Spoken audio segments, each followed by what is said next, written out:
Mental Training 101. And now back to Get Warrior Tough with Andrew and Dutch. All right, final segment of the Valentine's Day special. Dutch and Andrew, Andrew and Dutch. The Love Dutch is in his office. Start calling you the Love Doctor. The Love Dutch. Well, going into the break, I couldn't believe we didn't get there first because about the winning the argument, because that's the biggest problem with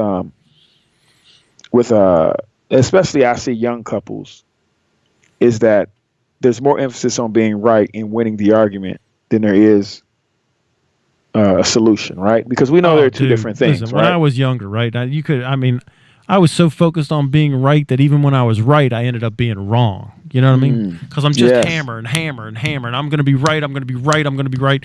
Great, you're right.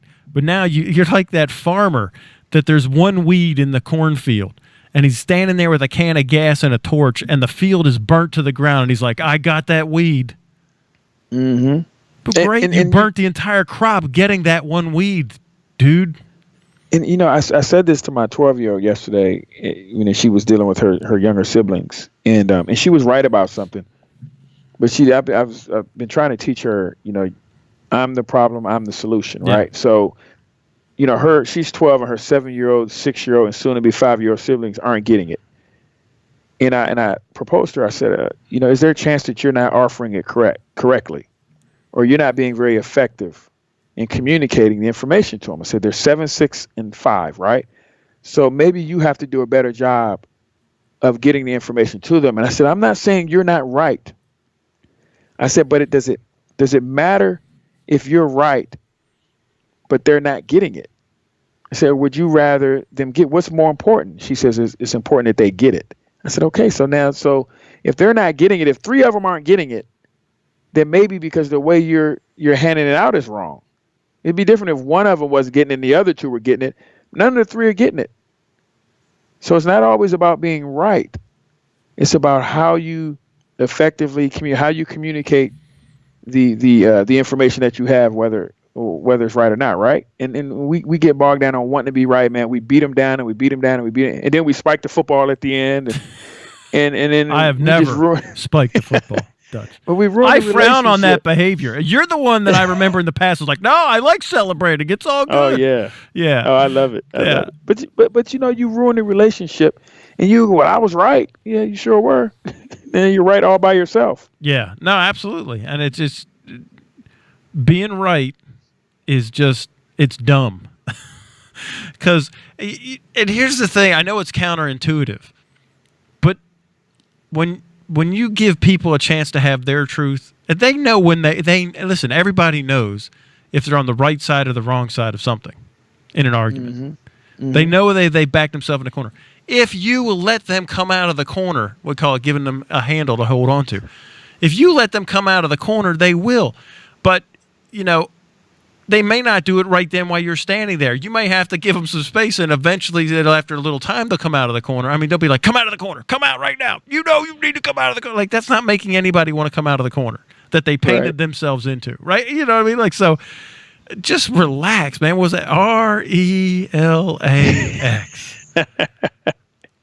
And this is some good stuff, man. I'm telling you, this is some good stuff. If people were to even consider the things that we're talking about right now, the next time you have a disagreement, an argument, and we're talking, this is our Valentine's Day theme, but this goes to relationships in the office, because that's what we're usually teaching, and it usually pours over to relationships at home. So yeah, it's the opposite. We're kind of doing it backwards than trying to anyway. Absolutely, because we invariably will get calls about how it's improved relationships with spouses, with teenage daughters and sons, and this and that. But tonight, again, in honor of Valentine's week, we'll say we're trying to do it the opposite way, and hopefully you'll take some of this stuff even into the workplace, because you, like as Andrew said, you got to give to get. And I got to tell you, man, it's a little uncomfortable doing it this way. I mean, usually we do it the other way and it bleeds over. It's kind of weird leading with it, to be honest with you. It's just not as comfortable for me, because we just don't do it. It's interesting. Maybe we should try doing this more often. But it is interesting to see things from this angle first, because usually we don't start with this, the relationship side, but it's really super powerful when it comes to those relationships. And it's conflict management. We talk about it. We use different terminology when we're training corporate. But think about this. We talk about communication styles. We talk about how important that is in the office space, right? When you're dealing with different people, different personalities, different backgrounds. Well, the same thing with your spouse, right? You could still come from different backgrounds, from different places, have different experiences. So it's the same thing. Absolutely. So knowledge of their communication styles, their experiences, and all those things are going to help you get where you need to do, as far as especially being an effective communicator. If you know how they respond. And what you said about the conflict management, that's huge. If you know what the 5 causes of conflict are, like everything slows, it's not out of control. Everything slows down in that interaction, because all you have to do once you figure out, okay, what's the root cause of the conflict, not the symptom of the conflict, because usually what happens, what couples are arguing about is not the cause. Right. They almost invariably, Dutch, the argument has nothing to do with the root cause. Right. And again, I want to reiterate this.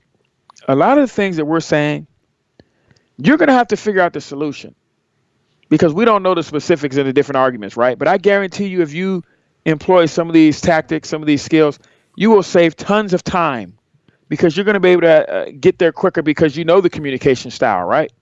This is something that you know ahead of time. You know truth and facts, so you're not going to get bogged down with a bunch of truths, right?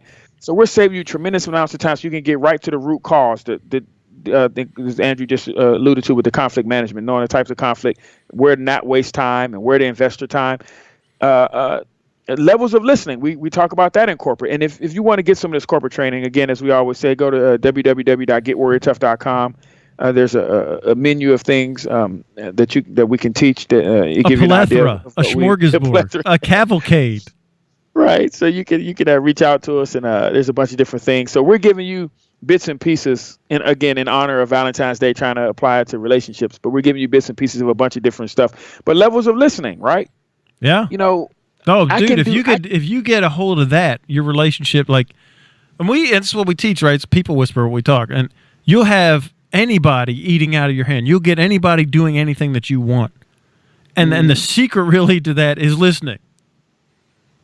And even being able to identify the level of listening that you're in, because sometimes you find yourself in somewhere where you don't want to be. Yeah. And you can snap out of it because you're aware of it. Right. So we make you aware of these things. Oh man, I was just pretend listening. Let me refocus. You don't say that out loud, but you say that to yourself. Well, you know what? It'd actually give you some love points if you said it out loud.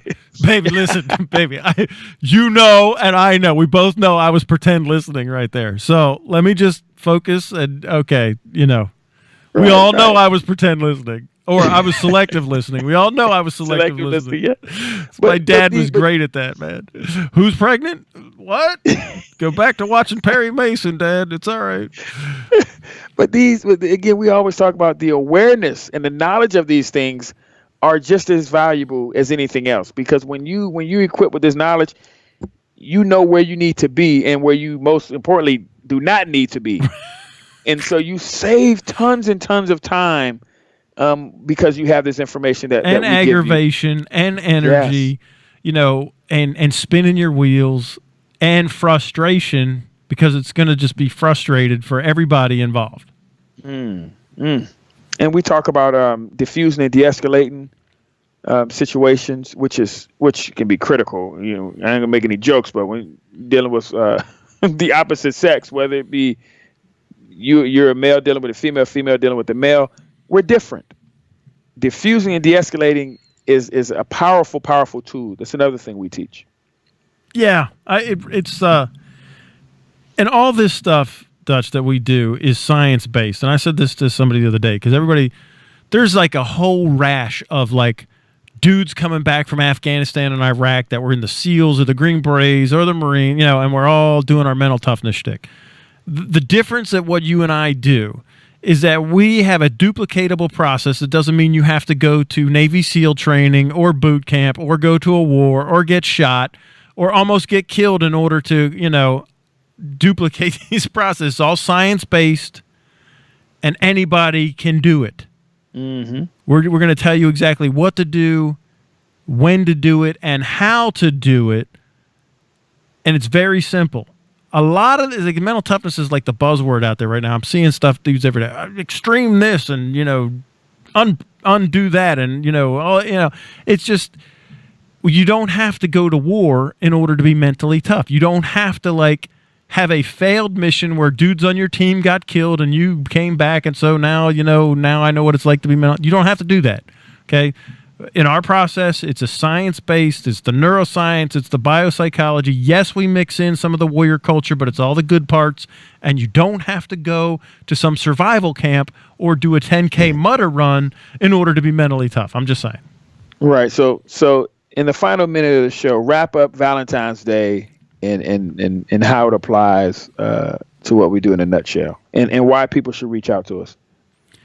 Well, the thing is that Valentine's Day, it should be the one, a day of where we take a minute to appreciate and value a lifelong bond that started out romantically, but it's a bond of hopefully a lifelong bond. It could just be somebody you're dating, but like Dutch said, we're hoping it's not a new person every year. But for you and me, Dutch, Valentine's Day means that we're valuing and appreciating that lifelong relationship that we have with our significant other, with our spouse, with our partner. What we do at the Get Warrior Tough process is it's not just a one-off. This is how we live our life, that we're in a constant state of appreciation of that bond and evaluation of that bond, and that we live happy, successful, and fulfilled lives all of the year, not just when the roses have to show up or that we go out to dinner. And that's really, I guess, what it is in a nutshell. We want you to have this feeling and all the benefits that we celebrate on one day, every day. By design. By design. It's very intentional. It's calculated. It's deliberate. It's a recipe for a wonderful, happy life, man. What's that? Happy wife, happy life. That's a great way to end it. Happy wife, happy life. Happy Valentine's Day, buddy.